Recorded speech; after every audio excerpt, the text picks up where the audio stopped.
নমস্কার। আপনারা দেখছেন এখন দাসপুর বার্তা। TCEL হেলথ কেয়ারের সেমিনার দাসপুরের মাইতি প্যালেসে 12 এপ্রিল শুক্রবার হলো এই সেমিনার। এর আয়োজক ছিল পূর্ব মেদিনীপুরের TCEL health care and diagnostic কর্তৃপক্ষ।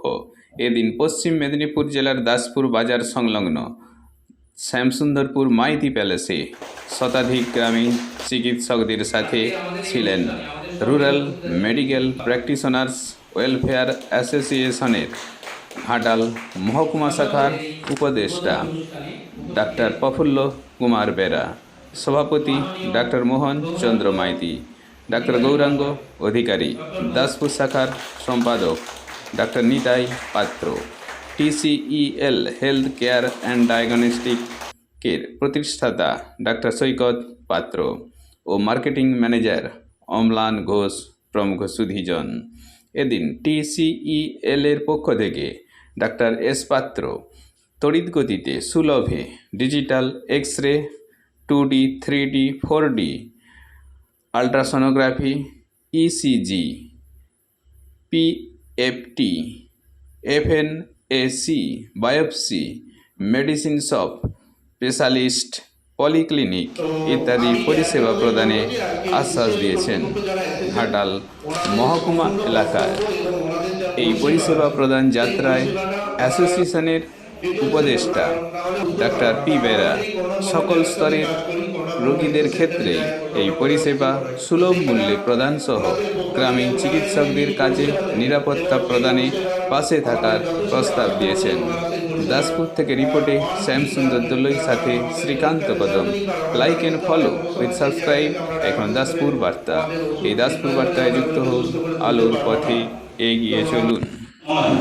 গ্রামীণ চিকিৎসকরা খুব বিপদের মধ্যে আছে, তার কারণ প্রতি পদে পদে তাদেরকে বিভিন্ন বাধার সম্মুখীন হতে হচ্ছে।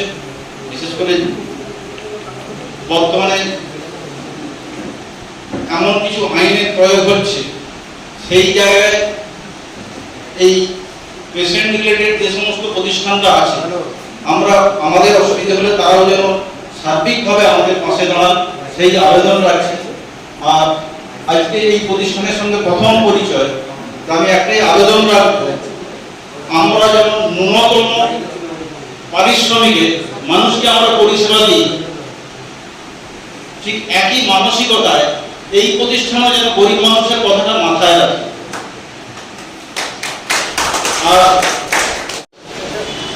যে আপনারা যে রোগ ঝড় জল মাথায় নিয়ে এই গ্রামে গ্রামে গিয়ে মানুষদেরকে পরিষেবা দিচ্ছেন, এখন তো চিকিৎসা অনেকটাই প্যাথোলজি নির্ভর হয়ে গেছে। তো সেখানে আপনাদের হাতে যদি একটা ভালো মানের রিপোর্ট আমরা তুলে দিতে পারি, সেটাই আমাদের প্রচেষ্টা। তো একটা ভালো রিপোর্ট দিতে গেলে তার কিছু প্রসেস থাকে, কিছু স্টেপ থাকে। তার সব থেকে মূল্যবান ও গুরুত্বপূর্ণ স্টেপটা হচ্ছে ব্লাডটা কালেকশন করা। ব্লাডটা আমরা কিভাবে কালেকশন করছি, আপনারা তো নিশ্চয়ই কোনো না কোনো ব্যবসার সঙ্গে যুক্ত আছেন, দেখছেন যে তারা কিভাবে ব্লাড কালেকশন করছে। এই গ্রীষ্মের যা ওয়েদার, যা টেম্পারেচার থাকে, এইখানে ল্যাব অধিকাংশ পেশগুলো বাইরে কোথাও করা। তো তারা ব্লাডগুলো যখন কালেকশন করে তখন ব্লাডগুলো পৌঁছাচ্ছে, কেউ কিন্তু এখানে কোর্চের বক্স মেনটেন করে কালেকশনগুলো করে। তো কোর্চে পৌঁছাতে আপনার ব্লাডের স্যাম্পলগুলো আস্তে আস্তে সেগুলো নষ্ট হতে আরম্ভ করে দেয়। আমরা সেই জায়গায় কি করেছি, মানুষকে পরিষেবা দেওয়ার জন্য আমরা কোর্চের বক্সের ট্র্যাক আছে, অর্গান আছে, সেই অ্যাবডোমিনাল জিআই ট্র্যাকে অ্যাবডোমিনাল মুভমেন্টের জন্য আমরা আইবিএস দেখতে পাই। সেকেন্ড, নার্ভাস সিস্টেমের প্রবলেম হয়, নার্ভ তো গোটা শরীরেই আছে, সেরকম জিআই ট্র্যাকেও নার্ভ আছে।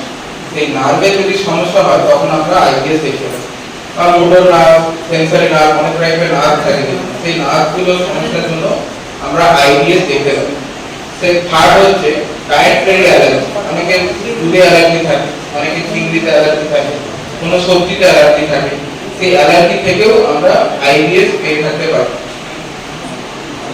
আর একটা বড় ফ্যাক্টর হচ্ছে এখনকার সময় হচ্ছে স্ট্রেস। স্ট্রেস থেকে সব থেকে বেশি আইবিএস হয়।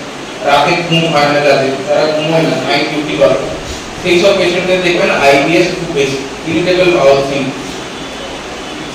ফিফথ হচ্ছে স্মোকিং, সব থেকে মেজর কজ। দেখবেন স্মোকিং, যারা ক্রনিক স্মোকিং করে তাদের মধ্যে আইবিএস পাওয়ার চান্সটা আমাদের সব থেকে বেশি। তো স্মোকিংও হতে পারে, র টোবাকো যেটা চু করে লোকজন, চিবিয়ে খায়, সেটা থেকেও আইবিএস হতে পারে। এবারে প্যাথোফিজিওলজিতে আমি আর যাচ্ছি না, সেটা খুবই ডিটেল হয়ে যাবে, এখানে টাইম অপটা নেই তো আমাদের হাতে। তো আমরা এই আইবিএস এর সিম্পটম কি করে বুঝতে পারবো? আপনারা যে পেশেন্ট আসবে, আপনারা কি করে ডায়াগনোসিস করবেন যেটা আইবিএস? আইবিএস আপনারা কি করে ডায়াগনোসিস করবেন? দেখবেন পেশেন্ট কমপ্লেইন করবে বারবার পায়খানা যাওয়ার আসবে, পেশেন্ট বলবে পেট ফুলে যাচ্ছে, আপনারা এটা ভাববেন যে গ্যাসের জন্য। অনেক সময় গ্যাস না হয় আইবিএস হতে পারে, এটা ডিসপ্লেতে আপনারা পাবেন। দুটো সিম্পটম হচ্ছে পেশেন্ট সারাদিনে 3 বারের থেকে বেশি অল্প অল্প করে যদি পায়খানা যায়,